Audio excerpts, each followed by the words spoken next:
Social media influencer और YouTuber ज्योति मल्होत्रा आखिर जासूस कैसे बन गई? उसने पाकिस्तान के लिए जासूसी कब शुरू की थी?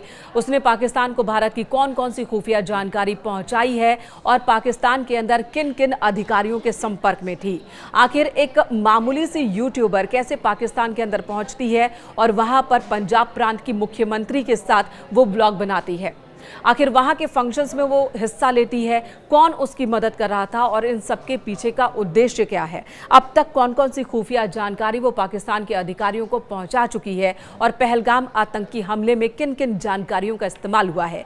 क्या पहलगाम आतंकी हमले में कोई हाथ है ज्योति मल्होत्रा का भी? इन सभी सवालों के जवाब तलाशे जा रहे हैं। खुफिया एजेंसी स्थानीय पुलिस इस वक्त ज्योति से पूछताछ कर रही है। 5 दिन की पुलिस कस्टडी में ज्योति को रखा गया है। ज्योति के साथ ही 3 और गिरफ्तारियां हुई हैं। जी हां, 4 दिन में कुल 4 गिरफ्तारियां हुई और इन चारों पर आरोप है पाकिस्तान के लिए भारत की जासूसी करने का। इन सब की गिरफ्तारी अलग अलग जगहों से हुई है। इन सब से अलग अलग जगहों पर ही पूछताछ हो रही है और फिर इन्हें एक साथ बैठाकर भी पूछताछ की जाएगी। ये तैयारी की गई है सुरक्षा एजेंसियों की ओर से। कौन कौन सी और गिरफ्तारियां हुई है ज्योति के अलावा, ये आपको बता देते हैं। 22 साल के अरमान नामक एक शख्स की गिरफ्तारी हुई और शुक्रवार को ही इसे गिरफ्तार किया गया। इससे पहले बुधवार को पानीपत से एक गिरफ्तारी हुई थी 24 साल के नुमान इलाही की, उससे भी पूछताछ हो रही है। वहीं कैथल से शुक्रवार को 25 साल के देवेंद्र सिंह ढिल्लों की गिरफ्तारी हुई, उससे भी पूछताछ हो रही है। और इन सभी पर एक ही आरोप है कि इन्होंने पाकिस्तान को कई खुफिया जानकारी भारत की मुहैया कराई है। अब किस तरह से ये जासूसी करते थे, इनका इस्तेमाल कैसे किया है पाकिस्तान के अधिकारियों ने, या फिर कह सकते हैं कि आतंकवादियों ने भी, इस मामले की जांच पड़ताल चल रही है। अभी तक की पूछताछ में ज्योति ने जो बातें बताई हैं वो भी बहुत ध्यान देने वाली बातें हैं। ज्योति ने क्या क्या बताया है ये आपको बता देते हैं। हालांकि ज्योति के पिता ज़रूर कह रहे हैं कि उन्हें इस बारे में कुछ नहीं पता, उनकी बेटी को फंसाया जा रहा है, उनकी बेटी ने कुछ भी गलत नहीं किया है। न्यूज़ 18 के रिपोर्टर से बात करने के दौरान उन्होंने ये बात कही। हालांकि पहले वो कह रहे थे कि जब पाकिस्तान गई थी उनकी बेटी तो बाकायदा पूरे कागजात के साथ गई थी और उन्हें इस बात की जानकारी थी कि उनकी बेटी पाकिस्तान गई है। लेकिन जब दोबारा न्यूज़ 18 के हमारे सहयोगी ने उनसे सवाल जवाब किया तो पिता मुकर गए ये बताने को कि उन्हें इस बात की जानकारी है कि ज्योति पाकिस्तान आया जाया करती थी। लेकिन 1-2 बार नहीं, अब तक 3 बार ज्योति पाकिस्तान का दौरा कर चुकी है और चौथी बार जाने की फिराक में थी। जासूसी के आरोप में ज्योति मल्होत्रा नाम के एक यूट्यूबर को गिरफ्तार किया गया है। इस वक्त हम ज्योति के घर पे मौजूद हैं जहां से उसकी गिरफ्तारी हुई है। उनके पिता हरीश मल्होत्रा हमारे साथ हैं। कब पुलिस आपके घर आई थी ज्योति? मेरे घर आई थी वीरवार को। क्या बोल के? कुछ भी नहीं बोला, चुपचाप अंदर बैठ गए। मेरे से तो कोई बात नहीं हुई और पकड़ के ले गई। फिर आपको बताया नहीं क्या आरोप है ज्योति के ऊपर? मेरे को नहीं बताया ना कुछ पता। क्या आपकी बेटी की कहाँ तक पढ़ाई हुई है, क्या करती थी वो? BA कर रखी है। कहाँ से? ये अपने क्या नाम है, कॉलेज है, पता नहीं हिसार से ही? हाँ जी। और आपको बता था कि यूट्यूबर है, ब्लॉगर है वो? यूट्यूब तो ये चलाया करते, फिल्म वीडियो बनाया करते, छोटी मोटी जो भी है। बाकी और कोई पंगा कौन था जी। और आप क्या करते हैं पेशे से? मैं तो पॉलिश का काम करता हूँ जी। अच्छा, और एक भाई आपके यहाँ रहते हैं? हाँ जी। लेकिन आपको कभी नहीं पता चला कि वो पाकिस्तान गई है? 3 बार पाकिस्तान जा चुकी है ज्योति, उसके वीडियो हैं सबूत के तौर पे। मालूम नहीं है जी मेरे को तो। उसने कभी नहीं बताया वो कहाँ जाती थी? दिल्ली जाया करती जी। अच्छा, दिल्ली में रहती थी? दिल्ली जाया करती, जब भी जाया करती तो कहती मैं दिल्ली जा रही। उसने कभी नहीं बताया कि विदेश में जो यात्रा की उसने किन किन देशों की? नहीं, मेरे को नहीं पता इस चीज का। वो कश्मीर भी गई थी हाल फिलहाल, अभी उसने कुछ बताया था? ना, मेरे को नहीं पता जी। इतने देशों की यात्रा कर रही है, इतना पैसा कहाँ से आता था? आपने कभी पूछा उसके रहन सहन को लेके? नहीं, मैंने नहीं पूछा जी। उसका बैंक अकाउंट है? बैंक को नहीं है मेरे ख्याल तक। काफी एक होगी उसके पास होगी। अच्छा, उसका बैंक अपना है, सेपरेट अकाउंट उसका? पता नहीं, मेरे को ध्यान नहीं है। तो घर का खर्चा कैसे चलता है आप लोगों का? मेरे भाई की रिटायरमेंट आती है, उससे चलता है। और ज्योति कोई पैसा नहीं देती थी घर में? ना, हम लेते भी नहीं थे। अच्छा, ना कुछ। और ये सारे ब्लॉग वगैरह यहीं से बनाती थी अपने घर से, उसका सिस्टम वगैरह घर पे ही बनाया करते जी। और पुलिस क्या क्या चीजें यहाँ से लेके गई जब पुलिस ने ज्योति को यहाँ से पकड़ा? तो लैपटॉप ले गई है। लैपटॉप? हाँ। और 3 मोबाइल फोन ले गई है।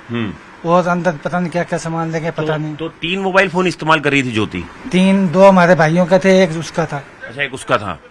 आपको कभी ये शक नहीं हुआ कि वो पाकिस्तान हाई कमीशन के साथ जुड़ गई है, या कभी उसने कोई बताया हो, कभी कोई फोन आते हो? ना किसी का फोन नहीं आया करता। कोई घर में मिलने जुलने उससे आता हो? ना कोई नहीं आया करता जी, पड़ोसी तो आ जाए, बाकी कोई नहीं आया करता।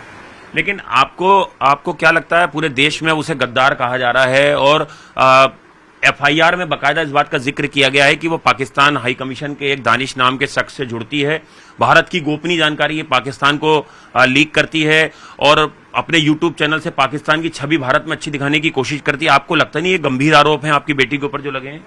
मेरे को नहीं मालूम जी इस चीज का। क्या आपका क्या कहना, क्या चाहते हैं आप? मेरे तो इंसाफ चाहिए। अपनी बेटी से मुलाकात हुई आपकी जब से वो कस्टडी में? हाँ जी, कल हुई थी। क्या बोल रही है वो? कुछ भी नहीं बोली। कुछ नहीं बोल रही है ना। आपने पूछा तो होगा कि तुमने क्या किया, तुम पे जो आरोप लगे हैं? कुछ भी नहीं बोला उसने। अच्छा, कोई डिमांड आपसे की? ना, मेरे से कुछ डिमांड नहीं करी, वकील करना पड़ेगा इतना। अच्छा, और उसकी दिनचर्या क्या रहती, थोड़ा बताएंगे? कब घर से निकलती थी, कब आती थी, यहाँ कितने टाइम रहती थी आपके पास? मेरे पास तो 24 घंटे रह गए थे जी। दिल्ली में भी उसका घर था? ना, दिल्ली में नहीं था, केवल यहीं रहती थी आपके हाँ साथ? जी। और गाड़ी वगैरह उसके पास? नहीं, स्कूटी है जी एक हमारी। स्कूटी है? हाँ जी। लेकिन जब कई दिनों तक वो घर नहीं आती थी तो आपने कभी पूछने की कोशिश नहीं की कि वो कहाँ पे? हमारे को तो क्या जगह थी, मैं तो दिल्ली जा रही हूँ। अच्छा, नहीं आप कभी पूछते नहीं थे कि कहाँ हो, 3-4 दिन तक अगर नहीं आ रही है, विदेश यात्राएं कर रही है 15-15 दिन 10 दिन की, अगर इस चीज की बात नहीं हुआ करती जी। कभी नहीं पूछा आपने? ना जी। और उसने भी कभी नहीं बताया? मतलब एक बात छुपाई उसने कि पाकिस्तान गई थी, आपसे कभी नहीं बताई उसने? ना, मेरे से नहीं बताई जी। दानिश के साथ उसका नाम बहुत ज़्यादा जुड़ा हुआ बताया जा रहा है। दानिश के साथ उसके इंटरनेट के जरिए, फेस चैट के जरिए बातचीत हुआ करती थी। इस बात को उसने भी कबूल कर लिया है। दानिश का नाम उसने अपने फ़ोन में अलग नाम से सेव किया था और अब जो सुरक्षा एजेंसियां हैं ज्योति के फ़ोन पर उन सभी नाम को डिकोड करने में जुटी है जो कि पाकिस्तान के लोगों का नंबर उसने सेव किया है अलग अलग नाम से। पुलिस पूछताछ के दौरान ज्योति ने बताया कि पाकिस्तान में शाकिर और राणा शहबाज से उसकी मुलाकात करवाई गई थी, मोबाइल नंबर का आदान प्रदान हुआ था और उसके बाद वो भारत लौट आई, फिर बातचीत होने लगी। इंटरनेट मीडिया के जरिए ही बातचीत होती थी। परिवार, दोस्तों और किसी दूसरे लोगों को शक ना हो इसलिए वो नाम बदलकर अपने फ़ोन में सेव किया करती थी। यहाँ तक कि शाकिर, जिसके साथ वो सबसे ज़्यादा कॉन्टैक्ट में थी, उसका नंबर भी उसने जट रंधावा के नाम से सेव किया था। यानी कि फैमिली को भी शायद इस बात का अंदाजा नहीं रहा होगा कि उनकी बेटी कैसे लोगों से बात कर रही है और क्या बातें कर रही है। ज्योतिष का दानिश के साथ सबसे गहरा संबंध बताया जा रहा है। ये वही अधिकारी है जिसे भारत की ओर से कहा गया था कि वो तुरंत 48 घंटे के अंदर ही भारत छोड़ दे और पाकिस्तान लौट जाए। इसी महीने दिल्ली में मुलाकात की थी दानिश से ज्योति ने और दानिश पर भी यही शक सुरक्षा एजेंसियों को था कि वो भारत की जासूसी कर रहा है, भारत में पाकिस्तानी दूतावास में रहते हुए।